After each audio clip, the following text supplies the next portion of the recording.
The push to pay reparations to black Californians is well and truly on track to bankrupt Americans. A reparations task force is demanding compensation for years of over-policing, disproportionate incarceration and housing discrimination.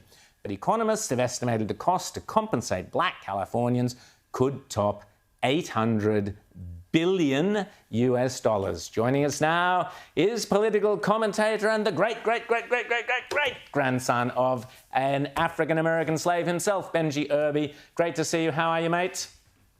Hey, how you guys doing?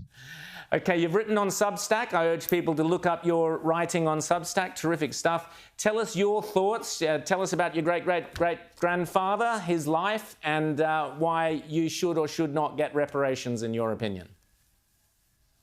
Well, to be honest, it's really not an issue of whether black people deserve reparations or not. That's actually what I'm expressing in my article on my Substack at benjiirby.com. It's really more so about the Democrats just using this as a wedge issue just to tether black people to the Democrat Party. In my article, I dismantle that legislative narrative around reparations by asking 4 common sense questions. One being, would Democrats, the party of the poor, want all black people to be rich? Obviously not. Why wouldn't Democrats pass reparations when Obama had the Senate majorities to do it? 3, why didn't the Congressional Black Caucus hold up Nancy Pelosi's speakership vote, just like Matt Gaetz did for Kevin McCarthy to get a vote on reparations?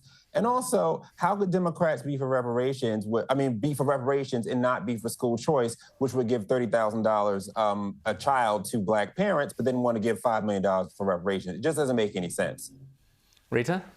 Well, particularly in California, a state that never had slavery. So you're going to have people who've never been slaves being paid all this money by people who've never owned slaves. I mean, all it's going to do is increase racial tension as far as I can see. But how is this being advanced? How are they selling this to Californians? Well, there's an all-out media blitz. I mean, you're hearing about it everywhere. And now it's getting to the point that even the governor of California, Gavin Newsom, is shying away from actually signing on to this thing because now it's becoming real. I think the whole point of putting it out there, Gavin Newsom knew that he wanted to run for president, obviously. They wanted to get Joe Biden out of the way, which still is a possibility as Joe Biden has not officially announced that he was running. But he was going to use this as a way to get black voters because now in our primaries, the Democrat primary, they've now moved South Carolina, which is a heavily black Democrat state, to the front of the primary calendar. So for Gavin Newsom to do this would make it look good for him, with South Carolina being the first test and not Iowa, which is what it was before. But Iowa was a very, white state. So that's really why he's doing this. But now he's actually pressured to really sign this. And we realize that California can't afford this, which we all knew.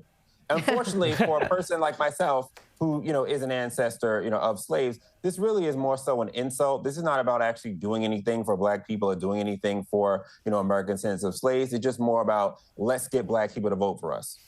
Yeah, I mean, I love this picture you paint, Benji, where Democrats come up with all these ridiculous ideas for political reasons. Then every now and then one of them gets legs and takes off, and everybody goes, no, we weren't really serious. But I want to change gears here, Benji, and ask you what your reaction has been to the apparent indictment, which we're going to hear more about in a couple of days, of Donald Trump. Now, this is, I think, a similar thing here because the Democrats, surely, they don't want to set a precedent where former presidents or sitting presidents can be dragged up on any tiny charge a politicized prosecutor decides they want to go for, do they?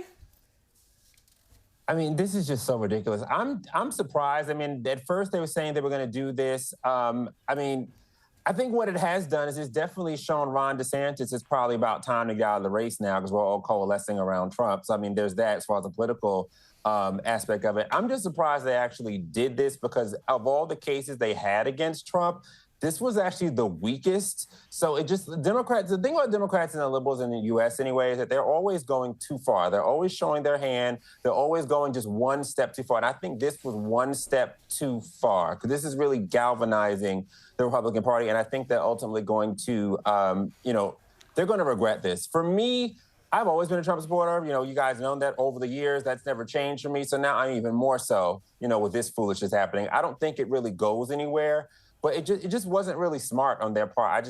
I think they let their emotions take over on this one. It makes no political sense.